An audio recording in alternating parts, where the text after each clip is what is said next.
किसान भाइयों, in case agro Chhatarpur के यूट्यूब चैनल पर आपका स्वागत है। किसान भाइयों, आज हम बहुत ही बेहतरीन थ्रेसर जो कि एनवीटी की बैक टोकरी मॉडल है उसके बारे में फुल डिटेल में जानने वाले हैं। तो किसान भाइयों, आपसे बस ये रिक्वेस्ट है कि आपको इस वीडियो को एंड तक देखना है ताकि आप किसी भी तरीके की इंफॉर्मेशन को मिस नहीं कर पाए। तो स्टार्ट करते हैं इस वीडियो को स्टार्टिंग से। यहाँ पर आपका हुक रहता है, यहाँ पर आपका हुक लग जाता है ये ट्रैक्टर में बिधने के लिए। यहाँ पर आपकी पीटीओ शाफ्ट लग जाती है जिससे ये चलता है। दूसरी चीज, यहाँ पर आपको ये स्पीड के लिए वेरिएशन मिल जाता है पुली में। ये बेल्ट को आप इधर लगा देंगे, इधर लगा देंगे, इधर लगा देंगे। 4 स्पीड मिल जाती है किसान भाइयों आपको। 4 तरीके की स्पीड आप इसमें यूज कर सकते हैं। ऊपर भी आपको सेम पुल्ली मिलेगी इसी तरीके की जिसमें 4 ग्रुप दिए हुए रहते हैं। इसके अलावा यहाँ पर बात की जाए फिल्टर मुंह की, तो यहाँ पर आपकी मूंगफली में अगर जैसे लकड़ी वकड़ी है तो लकड़ी फिर से टोकरी में चली जाती किसान भाइयों। यहाँ से लकड़ी इधर जाएगी और ये इधर से इस पाइप के थ्रू यहाँ पर निकल जाएगी, ये यहां से निकल जाएगी किसान भाइयों।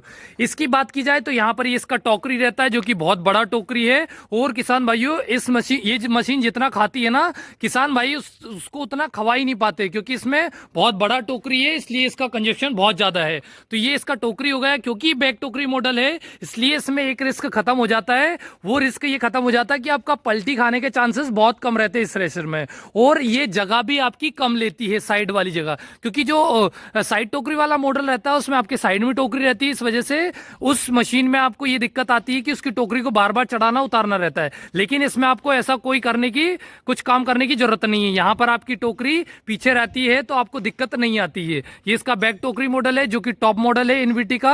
अगर पीछे से हम देखें इसको तो यहाँ पर आपकी कोई भी फसल डालेंगे आप, तो यहाँ पर आप उस फसल को डालेंगे, इसके बाद में थ्रेशिंग होगी, ग्रेडिंग होगी, उसके बारे में सब कुछ जानेंगे हम। कैसे इसमें थ्रेशिंग होती, ग्रेडिंग होगी, जाल कैसे चेंज करना है, सब कुछ जानने वाले इस वीडियो में।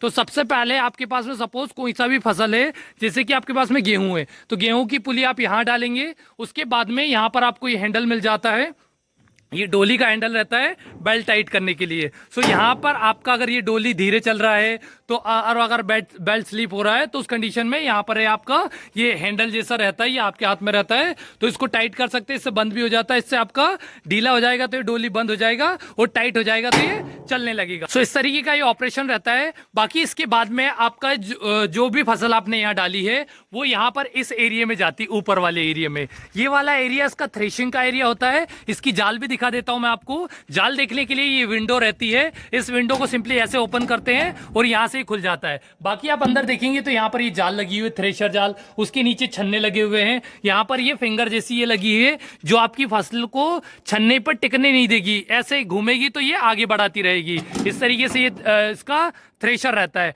बाकी इसमें 4 पंखे हैं, आपको दिखा देता हूं मैं किसान भाइयों। यहाँ पर ये पंखे हैं, इनका ये स्लाइडर हो गया। यहाँ पर 1 पंखा, 2 पंखा, ये 3 पंखा, ये बंद है, इसको भी खोल सकते हैं आप यहाँ से। ये यहाँ पर आपको खोलने का सेक्शन रहता है, ये खुल जाता है। इसके बाद में 4था पंखा यहाँ पर देख पा रहे हैं आप। तो 4 पंखे दिए हुए हैं। यहाँ पर टूल किट मिल जाती है आपको। इस मशीन में आपको यहाँ पर ये टूल किट मिल जाती है। ये पूरा आगे का पोर्शन रहता है। बाकी भूसा फेंकने की जगह भी दिखा देता हूँ मैं किसान भाइयों। यहाँ से आपके भूसे फेंकते हैं, ये आपका भूसा फेंकने की जगह रहती है। बाकी अगर मैं बात करूं इस मशीन के बारे में तो इसमें ग्रेडिंग का पार्ट ये दिखा देता हूं मैं आपको। यहाँ पर ये ग्रेडिंग का पार्ट रहता है। यहाँ पर आपकी मशीन जो भी फसल आप इसमें डाल रहे हैं उसकी ग्रेडिंग यहाँ पर होती है। बाकी ब्रांडिंग के लिए बहुत अच्छे यहाँ पर आपको एनवीटी का थ्रेशर दिख जाएगा। बहुत अच्छी डिजाइनिंग की गई है इस मशीन की। यहाँ पर एनवीटी थ्रेशर दिख जाएगा, approved by government of India, ये दिख जाएगा आपको एनवीटी थ्रेशर। किसान भाइयों, अगर साइड की बात की जाए तो इधर आपको इसके ऊपर चढ़ने के लिए यहाँ पर ये स्टेयर मिल जाती है, इससे आप ऊपर चढ़ सकते हैं। यहाँ पर ये स्टेयर दिया हुआ है। उसके बाद में आप ड्रम जाल को खोल सकते हैं। जो भी आपको ऊपर काम करना है तो उसके लिए आपको स्टेयर मिल जाता है। अगर आपको मशीन से जो भी अनाज निकल रहा है उसको ट्रॉली में लेना है तो ट्रॉली में भी ले सकते हैं, नीचे लेना तो नीचे भी ले सकते हैं। तो यहाँ पर अगर आपको नीचे लेना है तो सिंपली आपको ये वाला खोलना रहता है। ये वाला यहाँ पर आप देख पा रहे होंगे, ये वाला एक नट से कसा हुआ है ये वाला, तो इसको खोल लेंगे तो आपका यहाँ पर नीचे ले सकते हैं आप। उसके अलावा अगर आपको इसको ट्रॉली में लेना है तो ये वाला सेक्शन आपका खुल जाता है यहाँ से और ये आपका ट्रॉली में आ जाता है। सो ये ट्रॉली में लेने के लिए सेक्शन दिया हुआ है। यहाँ पर एलिवेटर बहुत शानदार है और ये यहाँ पर आपका ट्रॉली में ले सकते हैं। अगर आपको बोरे में लेना है तो यहाँ पर आप बोरे में भी ले सकते हैं। यहाँ पर आपके बोरे टंग जाएंगे दोनों साइड में हैंग करने के लिए सिस्टम दिया हुआ है, तो दोनों साइड में आपके बोरे टंग जाएंगे। तो इस तरीके की फैसिलिटीज आपको मिल जाती है एनवीटी की थ्रेशर में। ये बैक टोकरी मॉडल है जिसके बारे में हमने बताया आपको बाकी अगर आपको ग्रेडर की जाल बदलना है तो ग्रेडर की जाल बदलने के लिए मैं आपको बता देता हूं कि किधर से ग्रेडर का जाल बदलेगा। ग्रेडर का जाल बदलने के लिए सिंपली आपको यहां पर ये 10 नट खोलने रहते हैं, 1 2 3 4 5, और 5 आपके नीचे हैं, तो 5 2 10 नट खोलेंगे, आपका ग्रेडर जाल इधर से बदल जाएगा। बाकी फिल्टर के लिए मैंने आपको बता ही दिया है। ड्रम की बात की जाए तो इसमें ड्रम में जाल चेंज करना भी बहुत आसान रहता है। यहाँ पर आप ये 2 नट खोलेंगे, एक ये इधर नट लगाए, एक उधर नट लगाए, ये दोनों नट खोलेंगे, आपका जाल ये जो ड्रम है ये पूरा का पूरा ऐसा उड़ जाता है, वो वाला ऊपर वाला सेक्शन भी उड़ जाता है। तो इस तरीके से इसका ड्रम आप खोल सकते हैं, और ड्रम खोलने के बाद में आप जाल को चेंज कर सकते हैं। तो ये कुछ इंफॉर्मेशन है किसान भाइयों इस एनवीटी थ्रेशर के बारे में, जो कि मल्टी क्रॉप है। अगर किसान भाइयों इसमें ट्रैक्टर की बात की जाए तो इसमें 35 एचपी से ऊपर का ट्रैक्टर लगता है। 35 एचपी का से ऊपर का ट्रैक्टर इस मशीन को बहुत आसानी से चला देगा। अगर आपके पास में उससे बड़ा ट्रैक्टर है तो बहुत ही बढ़िया। अगर आपके पास में 40 एचपी का ट्रैक्टर है या 50 एचपी का ट्रैक्टर है तो उसकी तो आप बात ही छोड़ दो, बहुत शानदार चलेगी ये मशीन, बहुत शानदार मशीन है। अभी आपको एनके एग्रो छतरपुर पर मिल जाएगी।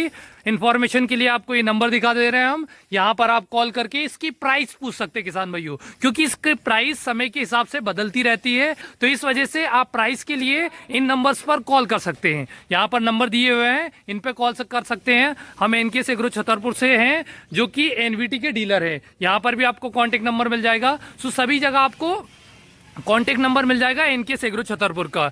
अगर बात की जाए किसान भाइयों इसमें कौन कौन सी फसलें निकाल सकते हैं, तो किसान भाइयों मैं आपको बता दूं, इसमें धान और मूंगफली को छोड़ के किसान भाइयों सारी फसलें, इंडिया में जितनी भी फसलें होती हैं, बस धान और मूंगफली को छोड़ दीजिए, बाकी सारी फसलें इस मशीन से आप निकाल सकते हैं। बाकी तो बहुत बेहतरीन मशीन है। मशीन कैसी लगी कमेंट बॉक्स में जरूर बताइएगा, और इसी तरीके की वीडियोस के लिए एनके एग्रो छतरपुर के यूट्यूब चैनल को सब्सक्राइब कीजिए, ताकि आपको बहुत ही बेहतरीन मशीन की इंफॉर्मेशन बहुत ही अच्छे तरीके से मिल पाए। थैंक यू किसान भाइयों।